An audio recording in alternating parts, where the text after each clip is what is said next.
Hello ಗೆಳೆಯರೆ, welcome back to my new video. So ಈ ಒಂದು ವಿಡಿಯೋದಲ್ಲಿ ಇವಾಗ ಕರೆಕ್ಟಾಗಿ KCET ಕಡೆಯಿಂದ ಅಂದರೆ KE-ದವ್ರು ಏನು ಮಾಡಿದ್ದಾರೆ ಅಂತಂದರೆ KCET ಸ್ಟೂಡೆಂಟ್ಸ್ಗೆ 2 ಇಂಪಾರ್ಟೆಂಟ್ ಅಪ್ಡೇಟ್ನ ಕೊಟ್ಟಿದ್ದಾರೆ. ಸೊ ಹಂಗಾಗಿಬಿಟ್ಟು ಆ ಎರಡನ್ನೂ ಕೂಡ ಅಪ್ಡೇಟ್ ಈ ಒಂದು ವಿಡಿಯೋದಲ್ಲಿ ಹೇಳ್ತೀನಿ. ಯಾರು ಕೂಡ ಅವಸರ ಮಾಡೋಕೆ ಹೋಗ್ಬಿಟ್ರಿ, ಕರೆಕ್ಟಾಗಿ ವಿಡಿಯೋ ನೋಡಿರಿ. ಯಾರು ಕೂಡ ಕನ್ಫ್ಯೂಸಲ್ ಆಗ್ತಾರೆ. ಓಕೆ, ಬೇರೆ ಯೂಟ್ಯೂಬೆಲ್ಲ ನೋಡಿಬಿಟ್ಟು ಇವಾಗ ಕನ್ಫ್ಯೂಷನಲ್ಲಿದ್ದರೆ. ಸೊ ಹಂಗಾಗಿಬಿಟ್ಟು ಕರೆಕ್ಟಾಗಿ ಒಂದು ಕ್ಲಾರಿಟಿ ಕೊಡ್ತೀನಿ. ಏನಿದ್ದು ಕ್ಲಾಸ್ ಎದವರಿಗೆ ಒಂದು ಲಿಸ್ಟ್ ಅಂತ ಬಿಟ್ಟಿದ್ದಾರೆ, ಅದೇನಂತ ಗೊತ್ತಾಗ್ತಿಲ್ಲ. ಆ್ಯಂಡ್ ಕ್ಲಾಸ್ ಎ ಹೊರತುಪಡಿಸಿ ಮತ್ತು ಬೇರೆ ಸ್ಟೂಡೆಂಟ್ಸು ಕೂಡ ಏನು ಮಾಡಿದ್ದಾರೆ ಅಂತಂದರೆ ಅವರು ಕೂಡ ಏನಂತಂದರೆ ಒಂದು ನೋಟಿಫಿಕೇಶನ್ ಬಿಟ್ಟಿದ್ದಾರೆ. ಏನಂತಂದು ಕರೆಕ್ಟಾಗಿ ಹೇಳ್ತೀನಿ, ಕರೆಕ್ಟಾಗಿ ಕೇಳಿಸ್ಕೊರಿ. ಆ್ಯಂಡ್ ಇವಾಗ ಡೈರೆಕ್ಟಾಗಿ ವಿಷಯಕ್ಕೆ ಬರೋದಾತಂತಂದರೆ ನಿಮ್ಗೆ ಆಳೆ ಗೊತ್ತಿರೋ ಹಾಗೆ ಇವಾಗಲೇ ಆಫ್ಲೈನ್ ಏನಿದೆಯೋ ವೆರಿಫಿಕೇಷನ್ 29 ಇವತ್ತಿನವರೆಗೆ ಏನು ನಡೀಬೇಕಾಗಿತ್ತು ಎಲ್ಲನೂ ಕೂಡ ನಡೀತಿದ್ದಾವೆ.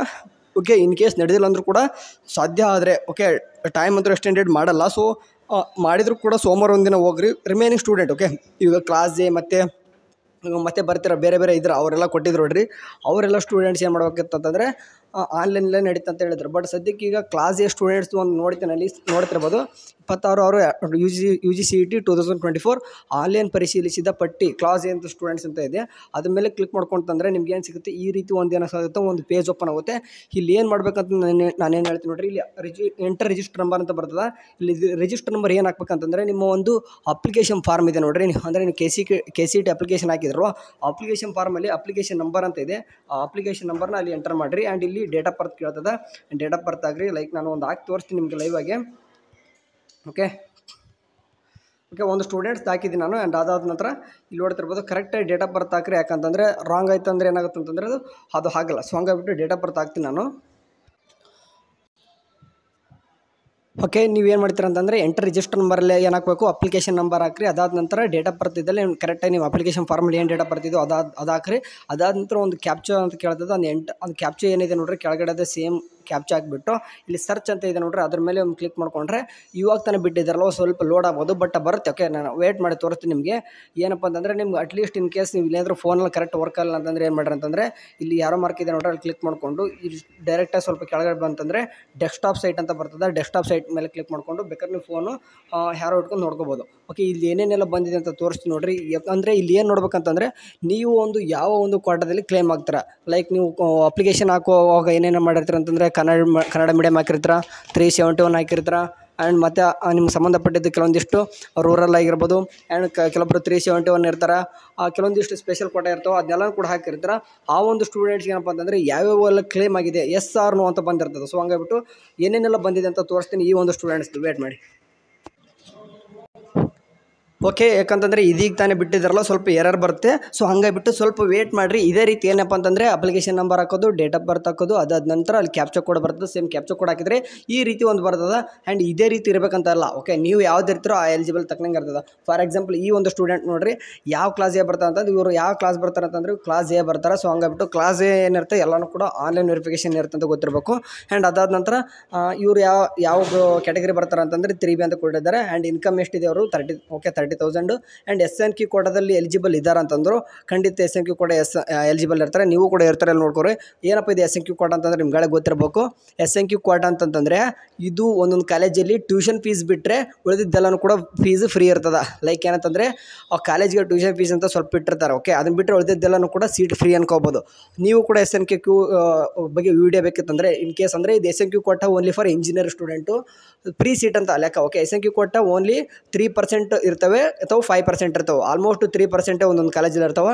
ಸೊ ಅಂಥ ಒಂದು ಸ್ಟೂಡೆಂಟ್ಸ್ ಅಂದರೆ ಫ್ರೀ ಸೀಟ್ ಅಂತ ಅಂದರೆ ಟ್ಯೂಷನ್ ಫೀಸ್ ಕಟ್ಟೋದ್ರಿಂದ ಇರ್ತದೆ. ಅದು 20,000 ಅಥವಾ ಮ್ಯಾಕ್ಸಿಮಮ್ 15,000 20,000 ಇರ್ತದೆ. ಅದನ್ನು ಬಿಟ್ಟರೆ 1 ಲಕ್ಷದ್ದು ಇರ್ತಲ್ವ ಎಲ್ಲನೂ ಕೂಡ ಫ್ರೀ ಇರ್ತದೆ. ಯಾರೆಲ್ಲ SNQ ಕೋಟ 100 ಬರೋರಿಗೆ. ಆ್ಯಂಡ್ ಅದಾದ ನಂತರ ನೀವು ಕೂಡ SNQ ಕೋಟ ಬಗ್ಗೆ ಡೀಟೇಲ್ಸ್ ಆಗಿ ಬೇಕಿತ್ತಂತಂದರೆ ಹೇಳ್ರಿ, ಅದ್ರ ಬಗ್ಗೆ ಸಪ್ರೇಟಾಗಿ ವಿಡಿಯೋ ಮಾಡ್ತೀನಿ. ಆ್ಯಂಡ್ ಅದಾದ ನಂತರ ಇದು HK ಇವರು ಎಲಿಜಿಬಲ್ ಇದ್ದಾರೆ ಅಂತಂದು ನೋಡಿರಿ. ನೀವು ಅಪ್ಲಿಕೇಶನ್ ಹಾಕುವಾಗ ಎಲ್ಲನೂ ಕೂಡ ಡಾಕ್ಯುಮೆಂಟ್ಸ್ ಅಪ್ಲೋಡ್ ಮಾಡಿದ್ದಾರೆ. ಆ್ಯಂಡ್ ಅವರು ಇವಾಗ ಬಿಟ್ಟಿದ್ದಾರೆ ನೋಡಿರಿ ಇವಾಗ ಎಸ್ ಆರ್ ನೋ ಅಂತಂದು. ಇದೇ ಫೈನಲ್ ಅಂತನೂ ಅಲ್ಲ, KEದವರು ಇನ್ನೊಂದು ಸಾರ್ತಿ ಬೇಕಾದ್ರೆ ವೆರಿಫೈ ಮಾಡಿ ಕೂಡ ಬಿಡ್ಬೋದು.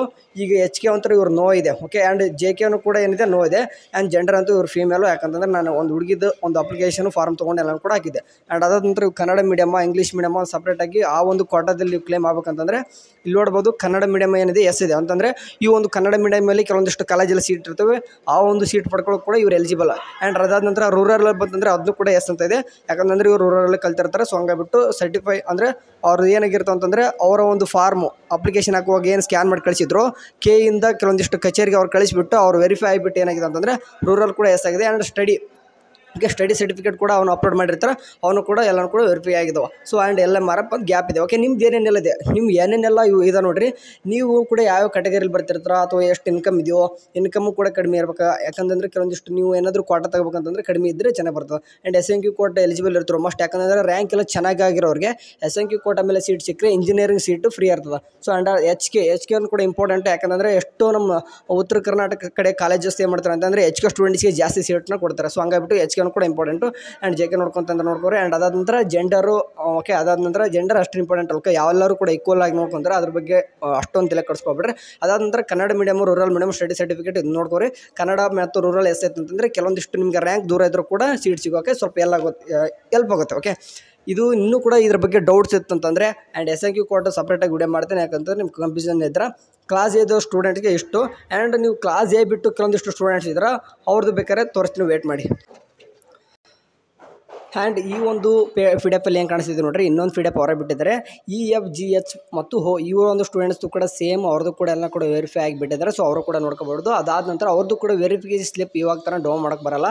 ಕೆದವರೇ ಒಂದು ಲಿಂಕ್ ಬಿಡ್ತಾನೆ ಅಂತ ಹೇಳಿದ್ದಾರೆ. ಸೊ ಹಂಗಾಗ್ಬಿಟ್ಟು ಇಲ್ಲಿ ನೋಡ್ತಾರೆ, ಓದ್ಕೋಬೇಕಾದ್ರೆ ಲಿಂಕ್ನ ಬಿಟ್ಟು ನೀವು ಡೌನ್ ಮಾಡ್ಕೋಬೇಕು. ಅದಾದ ನಂತರ ನೆಕ್ಸ್ಟ್ ಸ್ಟೆಪ್ಸ್ ಏನಂತಂದರೆ ವೆರಿಫಿಕೇಷನ್ ಸ್ಲಿಪ್ ಡೌನ್ ಮಾಡ್ಕೊಳ್ಳೋದು. ಅದಾದ ನಂತರ ಆದ್ಯತಾ ಕ್ರಮದಲ್ಲಿ ಆಸಕ್ತಿ ಇರುವ ಕಾಲೇಜು ಮತ್ತು ಕೋರ್ಸ್ಗಳ ಪಟ್ಟಿಗಳನ್ನು ಸಿದ್ಧ ಮಾಡಿಸ್ಕೊಳ್ಳೋದು. ಅಂದರೆ ನಾನೇನು ಹೇಳ್ತಿದ್ದೆ ಅಂತಂದರೆ ಕಾಲೇಜ್ ರೆಡಿ ಮಾಡಿ ಇಟ್ಕೊಳ್ಳಿ ಅಂತ ಏನು ಕೇಳ್ತಿದ್ದೆ ನಂತರ ಇದಕ್ಕೆ ರೆಡಿ ಮಾಡಿ ಇಟ್ಕೊಳ್ಳಿ. ಅಂದ್ರೆ ಫಸ್ಟ್ ರೌಂಡ್ದು ಆಪ್ಷನ್ ಎಂಟ್ರಿ ಅಂತ ಬರ್ತದೆ.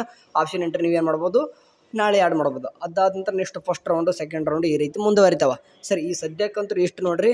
ನೀವು ಯಾವ್ಯಾವ ಎಲ್ಲ ಕ್ಯಾಟಗರಿಲಿ ಎಲಿಜಿಬಲ್ ಇದ್ದರು ಅಂತಂದು ಸರ್ಚ್ ಮಾಡೋದು. ಸಿಂಪಲಾಗಿ ನಾನೇನು ಹೇಳಿದೆ, ನೀವು ವೆಬ್ಸೈಟಲ್ಲಿ ಹೋಗಿಬಿಟ್ಟು ಏನಿಲ್ಲ, ನಿಮ್ಮ ಒಂದು ವೆಬ್ಸೈಟಲ್ಲಿ ಹೋಗ್ಬಿಟ್ಟು ನಿಮ್ಮ ಒಂದು ಅಪ್ಲಿಕೇಶನ್ ನಂಬರು ಮತ್ತು ಡೇಟ್ ಆಫ್ ಬರ್ತ್ ಹಾಕಿದ ತಕ್ಷಣ ಒಂದು ಕ್ಯಾಪ್ಚಾ ಕೋಡ್ ಕೇಳ್ತದೆ. ಕ್ಯಾಪ್ಚಾ ಕೋಡ್ ಹಾಕಿದ ತಕ್ಷಣ ಸ್ವಲ್ಪ ಸರ್ಚ್ ಅಂತ ಕೊಡ್ರಿ. ಸ್ವಲ್ಪ ಲೋಡ್ ಆಗ್ಬೋದು, ಯಾಕಂತಂದರೆ ಈಗ ತಾನೇ ಬಿಟ್ಟಿದ್ದಾರೆ, ಇವತ್ತಾನೆ ಬಿಟ್ಟಿದ್ದಕ್ಕೆ ಸ್ವಲ್ಪ ಲೇಟ್ ಆಗ್ಬೋದು. ಬೆಸ್ಟ್ ಅಂತಂದರೆ ಡೆಸ್ಕ್ಟಾಪ್ ಸೈಟ್ ಆನ್ ಮಾಡ್ಕೊಂಡು ನೋಡಿರಿ, ಇನ್ನೂ ಕೂಡ ಚೆನ್ನಾಗಿ ಕಾಣ್ತದೆ. ಆ್ಯಂಡ್ ಇನ್ನೊಂದು ಏನಂತಂದರೆ ನಿಮಗೆ ಲಿಂಕ್ ಎಲ್ಲೂ ಕೂಡ ಸಿಗದೆ ಹೋಯ್ತು ಅಂತಂದರೆ ಕಮೆಂಟ್ ಬಾಕ್ಸಲ್ಲಿ ಲಿಂಕ್ ಇರ್ತದೆ, ಆ ಲಿಂಕ್ ಮೇಲೆ ಕ್ಲಿಕ್ ಮಾಡ್ಕೊಂಡು ನೀವು ಓಪನ್ ಮಾಡ್ಕೋಬೋದು. ಸರಿ, ಇನ್ನೂ ಕೂಡ ಮೋರ್ ಅಪ್ಡೇಟ್ಸ್. ಓಕೆ, ಇದೇ ರೀತಿ ಏನಾದರೂ ಕೈದಾಗ ಬಂತಂತಂದರೆ ನಿಮ್ಗೆ ತಿಳಿಸ್ತೀನಿ. ಆಪ್ಷನ್ ಎಂಟ್ರಿ ಬಗ್ಗೆ ಕೂಡ ಡೀಟೇಲ್ಸಾಗಿ ಸಪ್ರೇಟಾಗಿ ಹೇಳ್ತೀನಿ. SNQ ಕೋಟನೂ ಕೂಡ ಸಪ್ರೇಟಾಗಿ ಹೇಳೋಣ. ಅದ್ರ ಬಗ್ಗೆ ಏನಾದರೂ ಫುಲ್ ಡೀಟೇಲ್ಸ್ ಆಗಬೇಕಂತಂದ್ರೆ ವಾಟ್ಸಪ್ ಗ್ರೂಪ್ ಮತ್ತು ಟೆಲಿಗ್ರಾಮ್ ಗ್ರೂಪಲ್ಲಿ ಜಾಯ್ನ್ ಆಗಿರಿ, ಎಲ್ಲನೂ ಕೂಡ ಅಪ್ಡೇಟ್ ಮಾಡ್ತೀನಿ. ಅಲ್ಲಿವರೆಗೂ ಚಾನಲ್ ನೋಡ್ತೀರಿ. ಟೇಕ್ ಕೇರ್, ಬಾಯ್.